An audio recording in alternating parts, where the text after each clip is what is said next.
നമസ്കാരം. Daily news ശുഭദിനത്തിലേക്ക് സ്വാഗതം.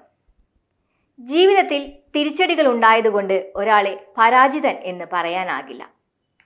പ്രതീക്ഷകളെ നഷ്ടപ്പെടുത്തി തളർന്നാൽ മാത്രമേ അയാൾ യഥാർത്ഥത്തിൽ തോൽക്കുന്നുള്ളൂ.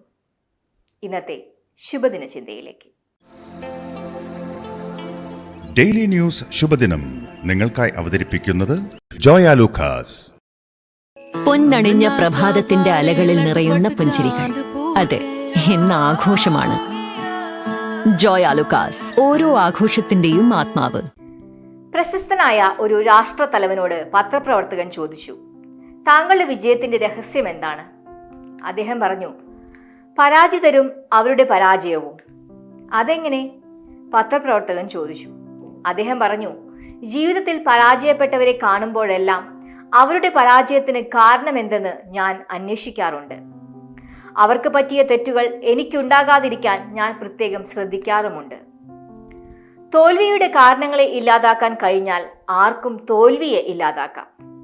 പലപ്പോഴും നമ്മുടെ തെറ്റായ മനോഭാവത്തിന്റെയും ശീലങ്ങളുടെയും പ്രതിഫലനമായിരിക്കും നമുക്ക് ജീവിതത്തിൽ സംഭവിക്കുന്ന പരാജയങ്ങൾ.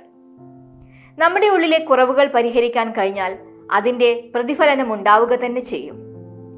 പ്രയത്നിക്കുന്നതിൻ്റെ ഫലം ചിലപ്പോൾ അപ്പോൾ തന്നെ കാണാൻ സാധിച്ചില്ലെന്ന് വരും. ക്ഷമ കൈവിടാതെ പ്രയത്നം തുടരുകയാണ് അവിടെ ചെയ്യേണ്ടത്.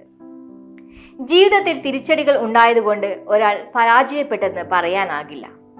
എന്നാൽ പ്രതീക്ഷകൾ നഷ്ടപ്പെട്ട് തളർന്നിരിക്കുകയാണെങ്കിൽ അയാൾ പരാജിതനായി എന്ന് പറയാം.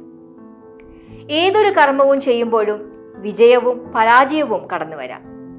പരാജയപ്പെട്ടാൽ ഭയക്കാതെ വീണ്ടും പ്രയത്നം തുടർന്നുകൊണ്ടേയിരിക്കുക. ശുഭദിനം. ഡെയിലി ന്യൂസ് ശുഭദിനം നിങ്ങൾക്കായി അവതരിപ്പിക്കുന്നത് ജോയ ലൂക്കാസ്.